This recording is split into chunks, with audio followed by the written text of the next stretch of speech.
Welcome to Not Milk Never Milk. Subscribe if you're lactose intolerant. You start by eliminating simple blockers. Verify a stable Wi-Fi or cellular link and turn off VPNs that may redirect Apple traffic. Make sure date and time are correct. Enable Set automatically, because authentication tokens depend on time sync. Then check Apple system status for iCloud or sign-in outages. If Apple reports issues, wait. Once those are okay, restart your device and open settings to begin signing in. The immediate actions remove most transient failures and let you proceed to deeper fixes. You now work through account and device level fixes. Update your device to the latest available OS so authentication libraries match Apple's servers. Once updated, sign out of iCloud and settings, restart the device, and sign back in. This refreshes tokens and resolves many server errors.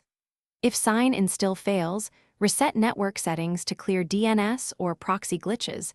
Note this removes saved Wi-Fi passwords. Make sure your Apple ID credentials are correct, and two-factor prompts are answered on trusted devices. You finish by isolating the problem. Try signing in on another device or at Appleid. Apple.com in a desktop browser to see if the issue is device-specific. If two-factor authentication is blocking you, use account recovery or contact Apple support. Have your device serial and proof of purchase ready.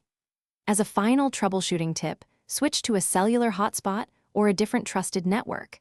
This often bypasses ISP or corporate firewall interference. If that works, update router DNS to a public resolver and retry.